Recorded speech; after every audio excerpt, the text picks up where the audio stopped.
கவலையை விடுங்கள். அந்த கீரையை நான் கொண்டு வந்து தருகிறேன். அதை எப்படி சமைக்க வேண்டும் என்ற பக்குவத்தையும் நானே சொல்கிறேன். கீரையின் பெயர் என்னவென்று சொன்னீர்கள்? தூதுவளை கீரை. அதாவது இருமல் என்பதற்கு ஈழை என்று பழந்தமிழில் சொல்வார்கள். இந்த கீரை ஈழையிடம் தூது சென்று இருமலை உடலை விட்டு அகலச் செய்யும்.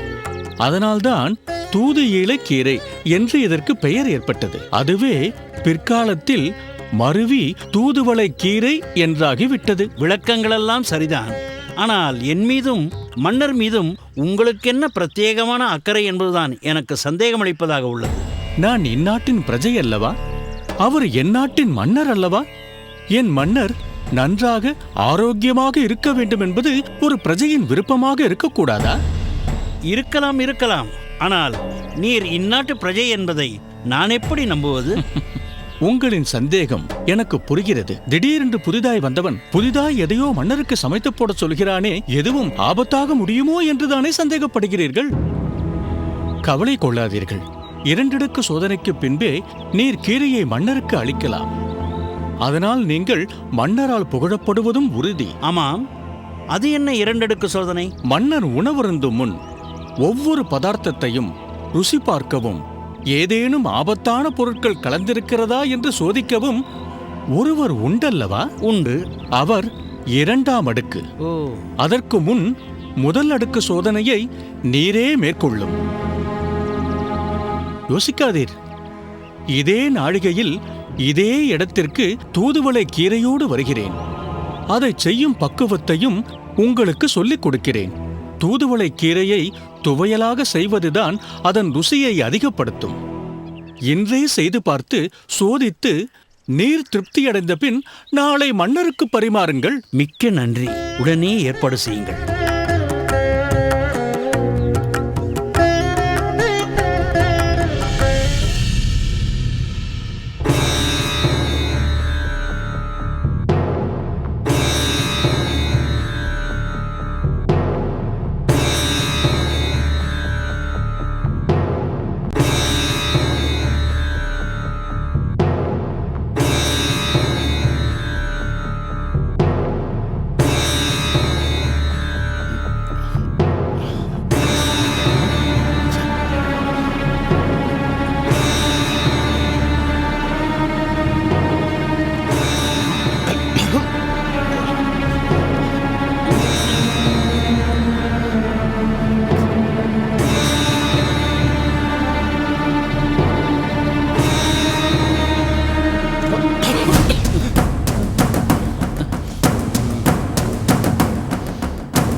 மன்னா, என்ன?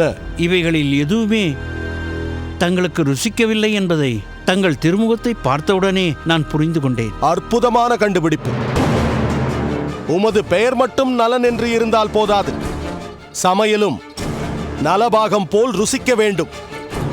நானும் என்றாவது ஒரு நாள் நீர் நன்றாக சமைத்து விடுவீர் என்று பல நாட்களாக காத்திருக்கிறேன். ஆனால் நீரோ என்றும் ஒரே மாதிரியாகத்தான் இருப்பேன் என்று சமையல் சாதனையை தொடர்ந்து கொண்டிருக்கிறீர். அப்படியெல்லாம் ஒன்றுமில்லை மன்னவா. எப்படியாவது உங்களை திருப்திப்படுத்த வேண்டும் என்பதற்காகத்தான் யோசித்து யோசித்து இன்று புதிதாய் ஒன்றை செய்திருக்கிறேன். பலே, இத்தனை நாட்களாக பழைய பதார்த்தங்களினால் என் நாவை கொன்று கொண்டிருந்தீர். இன்று புதிதாய் ஒன்றால் கொல்வதாக உத்தேசித்து விட்டீரோ? நீர் ஒரு பதார்த்தத்தை புதிதாக செய்து அது நன்றாக இருக்கிறதா என்று சோதனை செய்ய நாட்டை ஆளும் மன்னனையே தேர்ந்தெடுத்து விட்டீரோ? ஐயோ மன்னா, நான் சொல்ல வந்ததின் அர்த்தம் அதுவல்ல. வேண்டாம், இங்கிருந்து சென்று விடு. என் கோபத்தை கிளறாதே. தங்களை வைத்தா நான் செய்த புதியதை சோதனை செய்வேன். என்னையும் இன்னும் பலரையும் சோதனைக்கு உட்படுத்திய பிறகுதான் இதை நான் தங்களுக்கு சமர்ப்பிக்கிறேன்.